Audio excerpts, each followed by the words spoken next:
Hey guys! О боже, я стесняюсь опять. Сука. Я опять стесняюсь. Hey guys! З вами Настя та English in the City. І я рада щиро вас знову вітати on my YouTube channel. So, today we're gonna have something like vlog around Istanbul. And also I will talk to you about my life in Turkey, what I like, what I don't like, what are the advantages and disadvantages, ups and downs, perks and drawbacks. Це типу я зараз вам натякаю, що ви ці слова маєте знати як синоніми advantages and disadvantages, да? Ну, записали. Okay, so this is it. Let's get the ball rolling. تملي معاك ولو حتى بعيد عني في قلبي هواك تملي معاك تملي في بالي وفي قلبي وانا بنساك تملي وحشني لو حتى بكون وياك تملي معاك ولو حتى بعيد عني في قلبي هواك تملي معاك تملي في بالي وفي قلبي وانا بنساك تملي Очень sexy. Are you speaking about yourself? Эротик. Приглашаю тебя присоединиться на наш четверничок. So, first things first, let's start about how I feel living in Turkey. And I guess you can tell by looking at me that I feel quite good. Actually, I like this country. I think it is incredibly beautiful. People are super nice and warm. I mean, they are, you know, warm-hearted, they are open, they are communicative, really easygoing. So I truly love that. And speaking about the mentality, even though Turkey is a Muslim country, it feels to me that among all the European countries that I have already visited, Turkey, you know, in Turkey, they have the most similar mentality to Ukrainian than any other European country. What I mean by saying that, Turkish people are more emotional, they are more open, they like freedom more, if you know what I'm talking about. So of course there are a lot of let's say details, yeah, and there are a lot of things that should be taken into consideration, because again, this is a Muslim country and some people are religious, so that, you know, implies some restrictions and so on and so forth. So obviously that has an impact on the culture as well, but in general people are more willing to communicate. They are more, I don't know, energetic, I would say, something like this. So I truly feel comfortable in this country, and somehow it reminds me of Ukraine, meaning there are so many issues just like in Ukraine, but still it is such a wonderful place. You know what I'm talking about? It's given me it's given me this vibe. So I love Turkey, I love people, I love atmosphere, ambience, I love weather. Not always, it can be quite changeable and tricky, just like, I don't know, in London or stuff. Yeah, but anyways, I think that it is really nice place to stay and to live for some time in your life and travel around.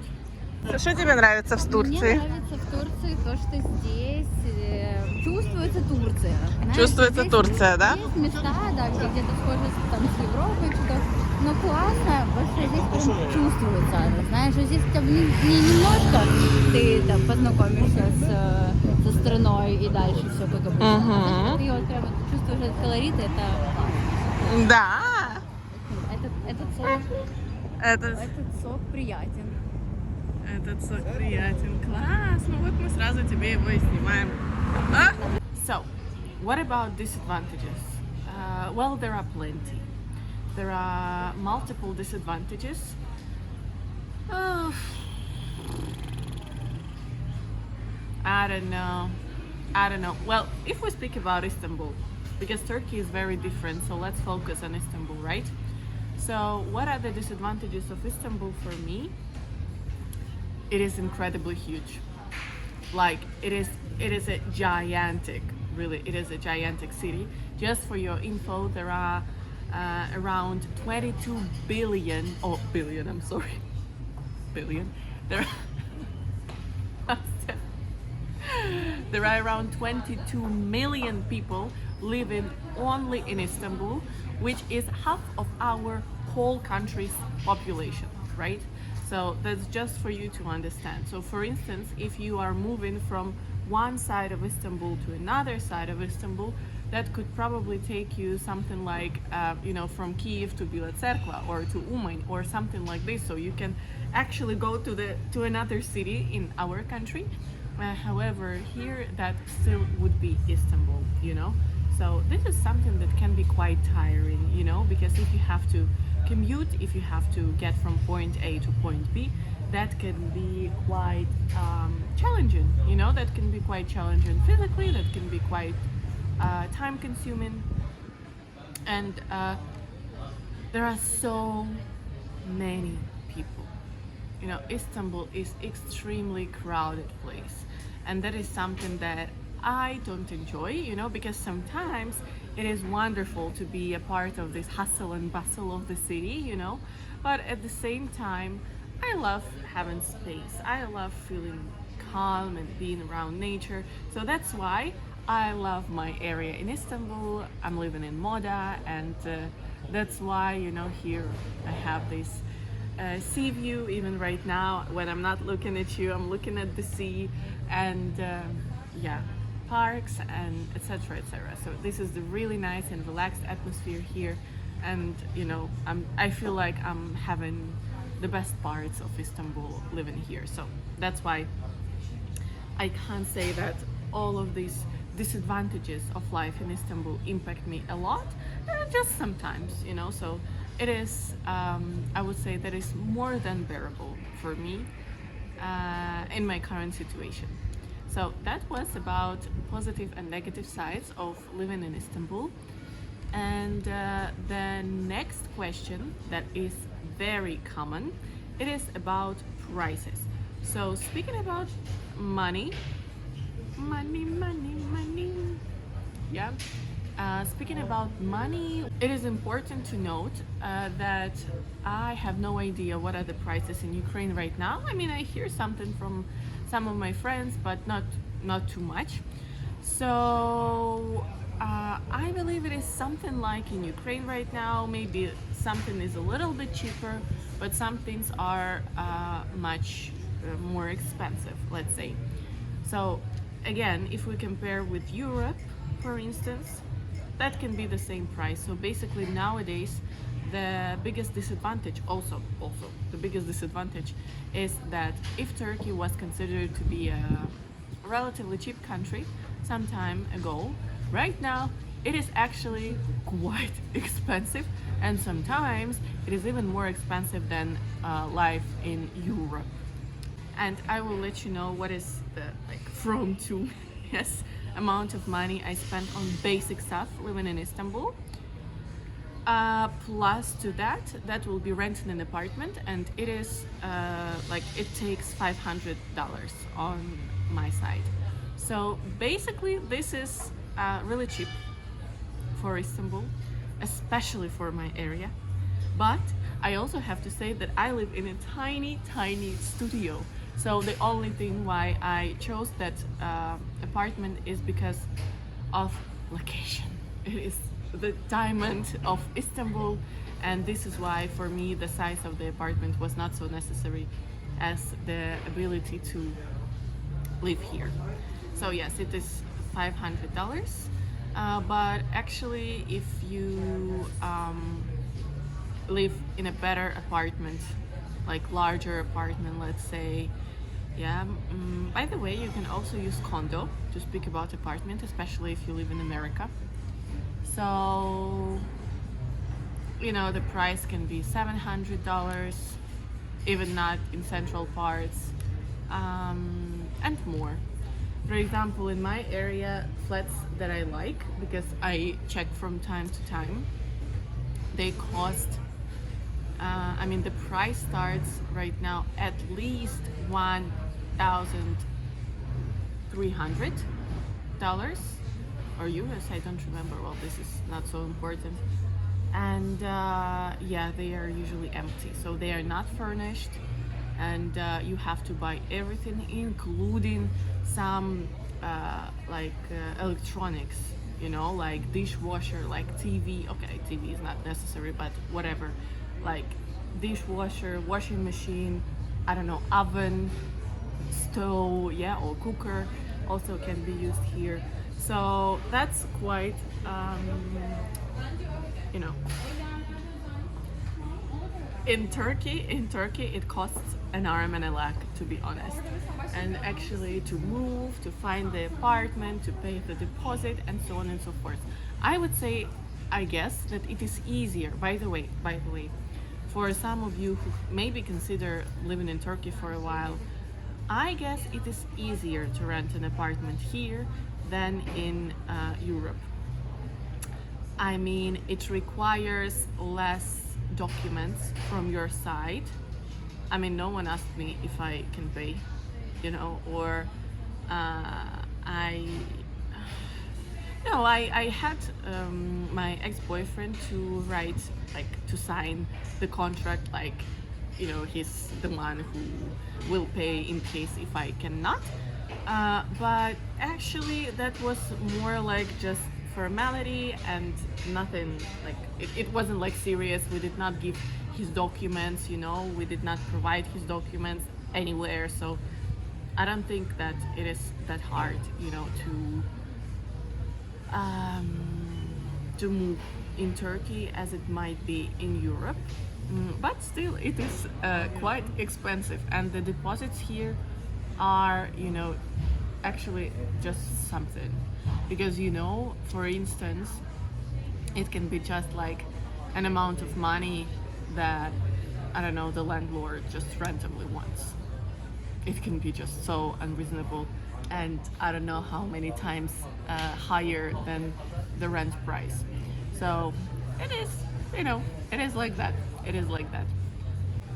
Another question that I had on Instagram was, where do I buy my clothes in Istanbul? Well, actually, it is quite simple. Most of the time it is Zara. It is Zara, it is sometimes Mango, sometimes H&M, but more likely Zara. And yeah, that's it. Maybe a couple of times I bought something from these local shops, some local brands, but it is just, it is the minority really of my wardrobe, so everything is Zara. Speaking about shoes, well, that's Superstep, and what else we have? Something like Walker in Ukraine, these multi-brand stores for shoes. So that's it. Bags, I have Ukrainian brands. Ukrainian brands. I have only one bag. I have a couple of more, but I don't wear them. Sunglasses. This is Gentle Monster, and other pairs I have Ray-Bans. So that's it. I actually have very minimalistic wardrobe. My coats are Ukrainian brands. Yeah, both of my coats. By the way, I do love Oysha. Oysha is really cool in Turkey as well. They have some really nice, going out, things ready to wear. I will put somewhere on the screen what I'm talking about. So for example, I got the top from Oysha and that linen skirt as well from Oysha. So I really like Oysha in Turkey, so I would recommend you to pay attention to that bread. Even if you aren't in Turkey, I guess that can be quite useful, you know, why not? So to consider everything I have just mentioned, what can I say? You know, I was thinking to leave this country, really, because honestly, guys, there are so many disadvantages, and all people know that, and Turkish people speak about that. So that's not a secret, you know. Nobody keeps it on the low. It is very obvious, and everybody is like talking about it. However, I decided to stay for some time. I guess for 1 more year for sure. I hope they give me the documents and prolong my residence permit real quick. I don't know, I just feel like this is a beautiful place. I have already figured everything out here. So why should I create more problem for myself trying to move somewhere else and doing something else? I mean, again, you know, building a circle of friends again, doing documents, you know, again, searching for apartment and moving and signing all the contracts and documents and so on and so forth, and fighting with bureaucracy, especially like in European Union, because I was thinking about moving to Barcelona because I love Barcelona. I feel so good there. But at the same time, I don't know. I'm not ready for, you know, for losing my comfort. For sure. You know, they say that you should leave your comfort zone in order to grow. Yes, but I think I had enough of discomfort in my life, if you know what I'm talking about. So I guess that there is nothing wrong with being comfortable, and I truly believe that we can grow in comfort too, if we are willing to. Yeah. So we will see where these thoughts and where these decisions lead me. But anyways, let me know if you enjoyed watching this video. I hope you liked it. Let me know what else would you like me to share. What else would you like me to talk about? And thank you very much. Thank you very much for watching. I really appreciate that you followed this channel. I really appreciate that you guys write me comments. It is incredibly important for me. So thank you so much for sticking to this video and staying with me. And of course, I will see you soon. Mwah.